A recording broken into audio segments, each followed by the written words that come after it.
you've been put here for a purpose. You are unique. You can do it or not do it. But if you believe in God, it's very easy. You are here to make a change. It might be as little as possible, but make the right impact on people. And when the going is good, you ask yourself, why me? Why is it just me? I was Moses Better CEO, Entrepreneur of the Year, Johnny Walker this and that, and I enjoyed it. But I kept asking myself, God, why me? I'm from Ukrantumio.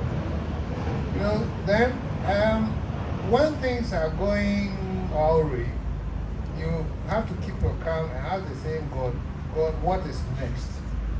Because He knows why things will go down. But apart from believing in God, you must be a very humble person in life. If you are humble, you can take anything. Like when I was everything, I had one shoe, I had one watch. And my whole attitude was building a company, providing jobs, supporting businesses, and it gave me joy. It's not about me amassing whether me, whoever. And it's not too good, but I don't really enjoy wealth and waste money. It's not in me. I don't know where I got it from, but a lot of things don't mean anything to me. So, with the bank, I knew the bank was having problems. And we put in a restructuring plan. And then I told my mother, listen, I've been a CEO from inception, founder CEO, and I think, as we say in the can, if we keep water in the bottle for too long, it gets smelly. So then I offered to step down, so we bring a new, completely new guy with new pair of hands, new eyes, to see what the problems are. And I was also a bit tired, and I was above the age of 60. And there was a bit of opposition to that, but I insisted. I don't want to sit and let a company had wasted all my life to build crumble under my watch. So that's what I did.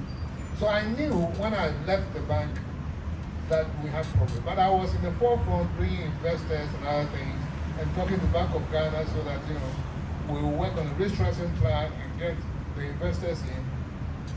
But then as I will have it, instead of the bank being bailed out, because we had also taken some loans from Bank of Ghana, I don't know the reports that they had, instead of the bank being bailed out, which I felt was the normal thing under the circumstances.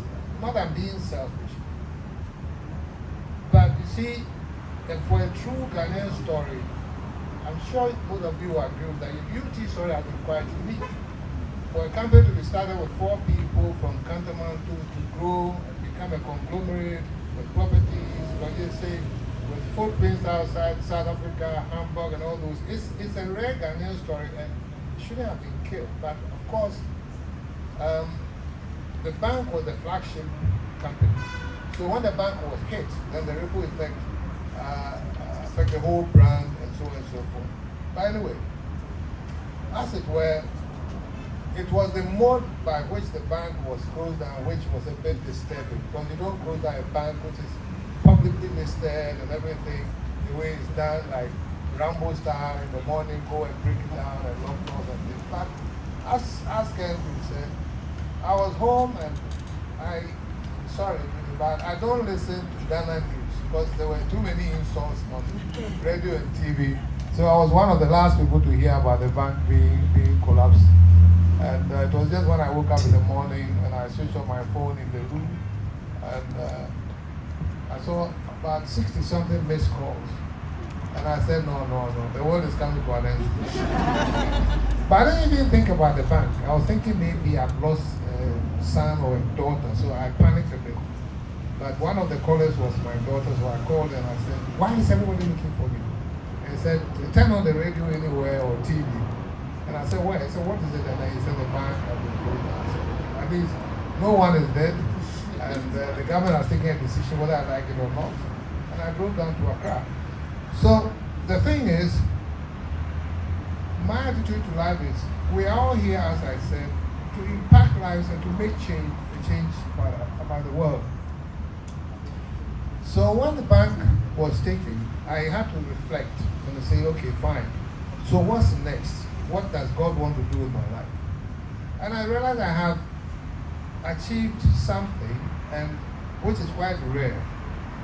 And I've impacted lives directly, because at our highest point, we're employing about 2,500 people directly, paying them every month. Now that has been taken away. So what do?